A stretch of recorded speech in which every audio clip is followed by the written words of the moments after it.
ഞങ്ങൾക്ക് ഈ രാജ്യത്തെ ഒരു ക്ഷേത്രവും തകർക്കാൻ ഒരൊറ്റ മുസ്ലിമും ആഹ്വാനം ചെയ്യുന്നില്ല. ഈ രാജ്യത്തെ ഒരു ഹിന്ദു സഹോദരനെയും ആക്രമിക്കാൻ ഒരു മുസ്ലിമും ആഹ്വാനം ചെയ്യുന്നില്ല.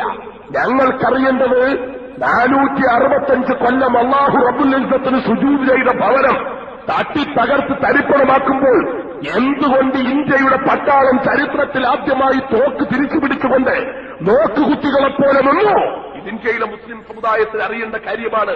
നിങ്ങൾ നോക്കണം, ഇതേത് മഹലിന്റെ പരിധിയിലുള്ള സ്ഥലമായി നടക്കുന്നത്?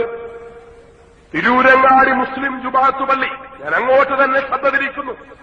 തിരൂരങ്ങാടിയിലെ ചരിത്രങ്ങൾ ഉറങ്ങിക്കിടക്കുന്ന തിരൂരങ്ങാടിയിലെ ജുമാഅത്ത് പള്ളി ഒരു വിഭാഗം അക്രമികൾ, 10,000-കണക്കിന് അക്രമികൾ തകർക്കാൻ വേണ്ടി കോപ്പുകൂട്ടി. നേരത്തെ വന്നത് തകർക്കുമെന്ന് പ്രഖ്യാപിച്ചുകൊണ്ട് അല്ലാഹു റബ്ബുൽ ഇസ്സത്ത് കാത്തുരക്ഷിക്കുമാറാകട്ടെ. ഞാൻ തിരൂരങ്ങാടി ഒരു ഉദാഹരണം എന്റെ സഹോദരന്മാർ ശ്രദ്ധിക്കുവാൻ ഒരു പള്ളി ഉദാഹരണം പറഞ്ഞെന്നുള്ളതേ ഉള്ളൂ. അല്ലാഹു കാക്കട്ടെ എന്ന് നമുക്ക് പ്രാർത്ഥിക്കാം. പ്രാർത്ഥിച്ചാൽ മാത്രം പോരാ, പ്രവർത്തിക്കുകയും ചെയ്യണം. എങ്കിലേ കാക്കുള്ളൂ. കാരണം 3003 കൂട്ടത്തിൽ കാസർഗോഡ് മാലിക് ദീനാർ പള്ളി മുതൽ മമ്പുറം ജുമാഅത്ത് പള്ളി മുതൽ തിരുവനന്തപുരം ഭീമാ പള്ളി വരെയുള്ള പള്ളികൾ 3003 പള്ളികളുടെ കൂട്ടത്തിൽ കേരളത്തിൽ നിന്ന് 7 പള്ളികളെ പെടുത്തിയിട്ടുണ്ട്. 3003 പറഞ്ഞല്ലോ അശോക് സിംഗാളിന്റെ ലിസ്റ്റിലെ ക്ഷേത്രങ്ങൾ തകർത്തു വെച്ചു എന്ന് പറയപ്പെടുന്ന പള്ളികൾ. കാസർഗോഡ് മാലിക് ദീനാർ റളിയല്ലാഹു തആല അൻഹു അന്ത്യവിശ്രമം കൊള്ളുന്ന തളങ്കര പള്ളിയും മമ്പുറം പള്ളിയും അവിടുന്ന് തുടങ്ങി തിരുവനന്തപുരത്ത് ഭീമാ പള്ളി വരെയുള്ള 7 പള്ളികൾ ഈ ജില്ലയിൽ നിന്നും ഈ സംസ്ഥാനത്തു നിന്നും അശോക് സിംഗാളിന്റെ ഹിറ്റ് ലിസ്റ്റിൽ പെട്ടിട്ടുണ്ട്. അത് പിന്നെ വേറെ കാര്യം. ഇവിടെ വന്നിട്ട് അയോധ്യയെ പോയി തകർത്തതുപോലെ തകർക്കുമോ എന്നൊക്കെ ഉള്ളത് വേറെ വിഷയം. ഒന്നും കേരളത്തിൽ നടക്കൂല. നടക്കാൻ നമ്മളാരും ഉള്ളിടത്തോളം, നമുക്ക് ജീവനുള്ളിടത്തോളം, നമ്മുടെ ഒന്നും വേറെ കഴിവും പ്രതാപവും ഒന്നും കൊണ്ടല്ല, നമുക്ക് അതിനു വേണ്ടി കൊടുക്കാൻ കഴിയുന്നത് ജീവൻ മാത്രമാണ്. ആ ജീവൻ കൊടുത്തുകൊണ്ടും നമുക്ക് പ്രതികരിക്കാൻ കഴിയും. അത് വേറെ വിഷയം. ഞാൻ അങ്ങോട്ടിപ്പോൾ കടക്കുന്നില്ല. ഞാൻ പറഞ്ഞു വന്ന കാര്യം, അങ്ങനെ തിരൂരങ്ങാടി പള്ളിയിലേക്ക് പള്ളി തകർക്കുമെന്ന് പതിറ്റാണ്ടുകൾ കൊണ്ട് തകർക്കാൻ കച്ചകെട്ടിയിരിക്കുകയും അവസാനം ഇന്ന ദിവസം ഇത്ര മണിക്ക് തകർക്കുമെന്ന് പ്രഖ്യാപിക്കുകയും ചെയ്തിട്ട് അക്രമികൾ കൂട്ടം കൂട്ടമായി പള്ളിക്ക് മുന്നിലേക്ക് വരുമ്പോൾ ഇന്ത്യയുടെ പട്ടാളക്കാർ പലരും ഇതൊക്കെ പറയുമ്പോൾ തിരിച്ചു മൈക്ക് കെട്ടി പ്രസംഗിക്കാറുള്ളത് പള്ളി തകർത്തപ്പോൾ മൗദനി എന്ത് ചെയ്തു എന്നാ ചോദിക്കുന്നത്. മൗദനി എന്ത് ചെയ്തു എന്നോ, സേട്ടു സാഹിബ് എന്ത് ചെയ്തു എന്നോ, ശിഹാബ് തങ്ങൾ എന്ത് ചെയ്തു എന്നോ, ബഹുമാന്യനായ കാന്തപുരം അബൂബക്കർ മുസ്ലിയാർ എന്ത് ചെയ്തു എന്നോ, വേറെ ആരെങ്കിലും എന്ത് ചെയ്തു എന്നോ, അതല്ല ഇവിടെ ചർച്ചാ വിഷയം.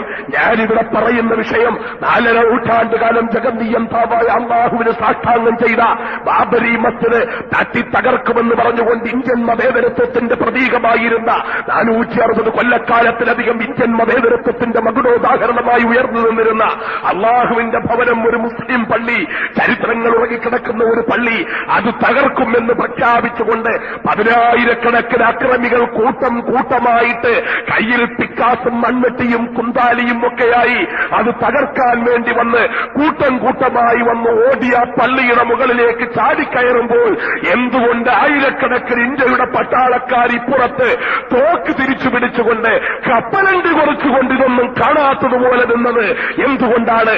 ഇന്ത്യയുടെ പട്ടാളക്കാരനോട് ഒന്നിലധികം പ്രാവശ്യം പാകിസ്ഥാനോട് യുദ്ധം ചെയ്ത് കരുത്തു തെളിയിച്ചിട്ടുള്ള ഇന്ത്യയുടെ പട്ടാളം ശ്രീലങ്കയിലും മാലിദ്വീപിലും പ്രശ്നങ്ങൾ ഉണ്ടാകുമ്പോൾ അവിടേക്ക് ചീറിപ്പാഞ്ഞു തന്ന അവിടുത്തെ പ്രശ്നങ്ങൾ പരിഹരിക്കുന്ന ഇന്ത്യയുടെ പട്ടാളം കാശ്മീരിന്റെ നെഞ്ചത്ത് എവിടെയോ തീവ്രവാദ പ്രവർത്തനം നടക്കുന്നതിന്റെ പേരിൽ ആ തീവ്രവാദം നടക്കുന്നു എങ്കിൽ ഞങ്ങൾക്കതിനോട് യോജിപ്പില്ല. കാശ്മീർ പാകിസ്ഥാനോട് ചേർക്കാൻ ശ്രമിക്കുന്നുവെങ്കിൽ ഒരു മുസ്ലിമായ എനിക്ക് അബ്ദുൽ നാസർ മൗദനി പറയുന്നു, എന്റെ മുന്നിലിരിക്കുന്ന ആയിരങ്ങളെ സാക്ഷ്യപ്പെടുത്തിക്കൊണ്ട് അവർക്ക് വേണ്ടിയും ഈ രാജ്യത്തെ മുസ്ലിങ്ങൾക്ക് വേണ്ടിയും പറയുന്നു, കാശ്മീരിന്റെ 1 ഇഞ്ച് മണ്ണ് പോലും പാകിസ്ഥാൻ കൊണ്ടുപോകുന്നതിനോട് ഞങ്ങൾക്ക് യോജിപ്പില്ല എന്ന് വളരെ വ്യക്തമായി പറയുകയാണ്. കാരണം ഇന്ത്യയും പാകിസ്ഥാനും തമ്മിൽ വേർപെട്ടുപോയതിന്റെ ദുഃഖമനുഭവിക്കുന്നത് ഇവിടുത്തെ മുസ്ലിം സമുദായമാണെങ്കിൽ ഇനിയും ഈ രാജ്യത്തെ മുസ്ലിം ഭൂരിപക്ഷ പ്രദേശങ്ങൾ മറ്റ് രാഷ്ട്രങ്ങളിലേക്ക് ചേർന്നു പോയാൽ അതിന്റെ ദുഃഖമനുഭവിക്കേണ്ടി വരുന്നത് ഇവിടുത്തെ മുസ്ലിങ്ങൾ തന്നെയായിരിക്കുമെന്ന് വ്യക്തമായ ബോധ്യമുള്ളതുകൊണ്ടും ഈ രാജ്യത്തോട് കൂടുള്ളതുകൊണ്ടും വളരെ വ്യക്തമായി പറയുന്നു. ഇന്ത്യയും പാകിസ്ഥാനുമായിട്ടൊരു യുദ്ധം നടന്നാൽ ഇവിടുത്തെ പട്ടാളക്കാരെ കൊണ്ട് ഈ രാജ്യത്തിൽ തികയാതെ വന്നാൽ ഈ രാജ്യത്തെ സിവിലിയന്മാരെ ബേനസീർ ഭൂട്ടോയുടെ പട്ടാളത്തോട് യുദ്ധം ചെയ്യാൻ ആവശ്യമായി വന്നാൽ അബ്ദുൽ നാസർ മൗദനി ഒറ്റക്കാലിലായാലും ഈ രാജ്യത്തിനു വേണ്ടി പൊരുതാൻ രംഗത്തുണ്ടാകുമെന്ന കാര്യത്തിൽ സംശയം വേണ്ട. നിങ്ങൾക്ക് വേണമെങ്കിൽ ബഹദരി രാജ്യദ്രോഹിയാണെന്ന് പറയാം, ബഹദരി പാകിസ്ഥാൻ ചേർന്നാണെന്ന് പറയാം, ബഹദരി ദാവൂദ് ഇബ്രാഹിമിന്റെ ഏജന്റാണെന്ന് പറയാം, ബഹദരി ബേനസീർ ഭൂട്ടോയുടെ ബന്ധുവാണെന്ന് പറയാം. അതിലൊന്നും എനിക്ക് വിരോധമില്ല. ഇഷ്ടമുള്ളത് പറഞ്ഞോളുക. ഓരോരുത്തരും അവരവരുടെ പാരമ്പര്യം പറയുന്നു. എനിക്ക് പറയാനുള്ളത്, കാശ്മീരിൽ കുഴപ്പം നടക്കുന്നെങ്കിൽ കുഴപ്പക്കാരെ ഒറ്റപ്പെടുത്തണം, കുഴപ്പക്കാരെ അറസ്റ്റ് ചെയ്യണം, അവരെ ജയിലിൽ നിൽക്കണം, ശിക്ഷിക്കണം. ഇന്ത്യയുടെ പട്ടാളക്കാരന് അവിടെ കരുത്ത് കാണിക്കുന്നതിന് ഒരു ബുദ്ധിമുട്ടും ഉണ്ടായിട്ടില്ല, കാശ്മീരിൽ വെടിവെക്കുന്നതിന് ഒരു ബുദ്ധിമുട്ടും ഉണ്ടായിട്ടില്ല. പക്ഷേ ഞാൻ ചോദിക്കുന്നു, എന്തുകൊണ്ട് ഈ കഴിവും കരുത്തുമുള്ള ഇന്ത്യയുടെ പട്ടാളക്കാർ ബാബരി മസ്ജിദ് തകർക്കുമ്പോൾ നോക്കി വെറും ഇനാം പേച്ചുകളെപ്പോലെ നോക്കി? ആരാ അവരെ എങ്ങനെ നിർത്തിയത്? എന്റെ സഹോദരന്മാര് വളരെ ഗൌരവമായി, വളരെ ശക്തമായി ശ്രദ്ധ ചെലുത്തേണ്ട ഒരു വിഷയമാണ്.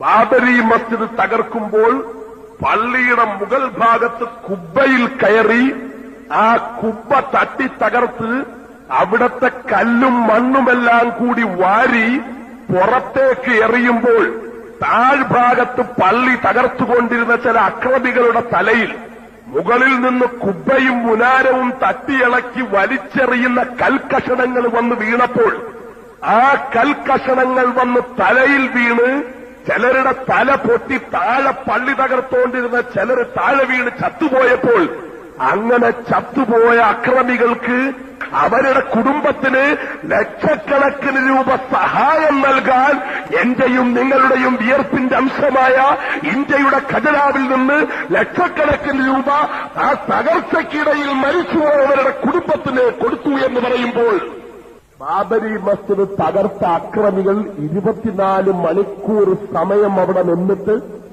ബാബരി മസ്ജിദിന്റെ അവസാനത്തെ അടിത്തറയിലെ കല്ലും ഇളക്കി മാറ്റി അവിടെല്ലാം തൂത്തു തുടച്ചതിനു ശേഷം അവിടെ വിഗ്രഹങ്ങൾ കൊണ്ടുവച്ച് ഷെഡ് കെട്ടി വിഗ്രഹങ്ങൾ കൊണ്ടുവച്ച് പുഷ്പാർച്ചന നടത്തുന്നതുവരെയും ഒറ്റ ഒരാളെ പോലും അതിൽ നിന്ന് പിന്തിരിപ്പിക്കാതെ ഇന്ത്യയുടെ പട്ടാളക്കാരും പോലീസും നോക്കി നിൽക്കുകയുണ്ടായി.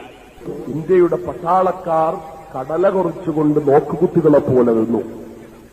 ബാബരി മസ്ജിദ് തകർത്തപ്പോൾ ഈ ലോകത്ത് മൊത്തം അതിനെതിരെ പ്രതിഷേധത്തിന്റെ തീക്കാറ്റാഞ്ഞടിച്ചപ്പോൾ ലോകത്തിന്റെ മുന്നിൽ എഴുന്നേറ്റ് നിന്നുകൊണ്ട് ഇന്ത്യയുടെ പ്രധാനമന്ത്രി പറഞ്ഞു, പള്ളി തകർത്ത സ്ഥലത്ത് തന്നെ പള്ളി പണിഞ്ഞു തരും എന്ന് പറഞ്ഞു.